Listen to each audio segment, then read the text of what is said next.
എനിക്കൊരു രഹസ്യം പറയാനുണ്ട്. ഇപ്പം ഫിറോസ് ഞാൻ ഒരാളുമായിട്ട് ഞാൻ ഇറങ്ങിപ്പോയി, എനിക്ക് വേണ്ട എന്നൊക്കെ പറഞ്ഞുകൊണ്ട് ഞാൻ എഴുതുന്ന ഒരു വീഡിയോ വന്നിട്ടുണ്ട്. അതുള്ളത് തന്നെയാണ്.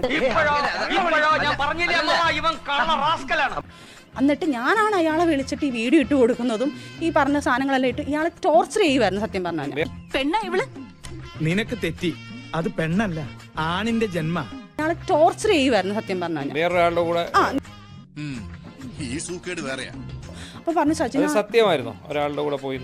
തന്നെ ആരും കുറ്റം പറയില്ല, മനുഷ്യനല്ലേ, അബദ്ധം പറ്റും. അല്ല അത് ഞാൻ പറഞ്ഞില്ല, അങ്ങനത്തെ ഒരു സിറ്റുവേഷനിൽ അവിടുത്തെ ഒരു മണ്ടത്തരം നമ്മൾ ലൈഫിൽ വേണ്ടാന്ന് വെച്ച് ഞാൻ പോയത് തന്നെയാണത്. എല്ലാവരും ഒരു പോയിന്റിൽ അല്ലേ ആ സാഹചര്യങ്ങളാക്കുന്നത്.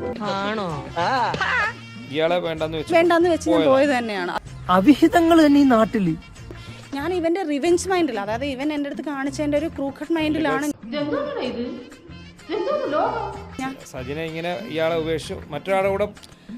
അങ്ങനെ ചിന്തിക്കാൻ പോലും പാടില്ല. ജീവിതമല്ല, ജീവിക്കാനല്ല, വല്ലവനൊക്കെ കൂട്ടിക്കൊടുത്തിട്ട് വന്നിരിക്കുന്നു വക്കാലത്തിന്. ഇവനുള്ളൊരു പണിഷ്മെന്റ് പോലെ ഇവനെ വേദനിപ്പിക്കാൻ ഇവന് മനഃപൂർവ്വം ഇട്ടുകൊടുത്ത സാധനമാണത്. ഇവളൊക്കെ ഷോക്ക് അടിപ്പിച്ചു കൊല്ലണം. ഇവക്ക് ഷോക്ക് കൊടുത്താലേ അങ്ങ് പള്ളിവാസല ഫീസ് പോകും. അതാ ഇനം. അല്ല, ഈ നമ്മൾ ഈ മനഃപൂർവ്വം ഇട്ടുകൊടുത്തു എന്ന് പറയുന്നത് പ്രതികാരം ചെയ്യാം. ഇതൊരു വിചിത്രമായ പ്രതികാരമായി പോയല്ലോ.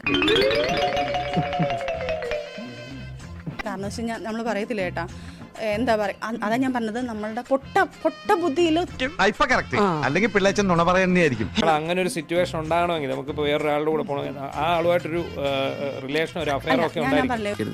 അതൊന്നും വേണ്ട, ഇവളിതിൽ എക്സ്പേർട്ടാ. ഒരു ഷോർട്ട് ഫിലിമിന്റെ കാര്യത്തിൽ പോയപ്പം ആക്ച്വലി നമ്മൾ ഈ പറയുന്ന കണക്ക് നമുക്ക് കുറെ ക്രൂരത നമ്മളടുത്ത് കാണിക്കുമ്പോൾ സ്വാഭാവികമായിട്ട് നമുക്ക് ഒരാളുടെ അറ്റാച്ച്മെന്റ് തോന്നും. അത് സ്വാഭാവികമാണ്. കാരണം ഇവിടുത്തെ ക്രൂരതയും ഇങ്ങനെയുള്ള കാര്യങ്ങളും വരുമ്പം എന്റെ കൊച്ചു പ്രായവുമാണ്. ചെറുപ്രായമല്ലേ, അതൊക്കെ കാണും. അന്നത്തെ പ്രായത്തിൽ പൊട്ടത്തരത്തിൽ നമ്മൾ ചിലപ്പം ഏതെങ്കിലും ആരെങ്കിലും അഞ്ചാറ് പറഞ്ഞാൽ നമ്മൾ വീണു പോകും. தர்மத்துக்கு தர்மம்னா என்னன்னு தெரியாதுங்க மேடம்.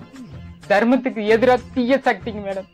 അയ്യോ എന്നിട്ടും പുള്ളിക്കാരൻ ആക്ച്വലി എന്റെ അല്ല, ഇത് ഒരു പ്രതികാരത്തിന് വേണ്ടി നിങ്ങൾ അഭിനയിച്ചു എന്നാണോ പറയുന്നത്? എങ്ങോട്ടാണ് ഈ നാടിന്റെ പോക്ക്?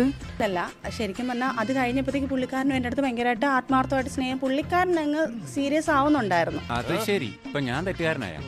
നമ്മൾ ശരിക്കും അയാളെ പറ്റിച്ചതാണോ? ശരിക്കും പറഞ്ഞാൽ അതും വേണമെങ്കിൽ പറയാം. എങ്ങനെ ഇരിക്കണം മകളെ, നിനക്ക് ഇത് തന്നെയാണോ പണി?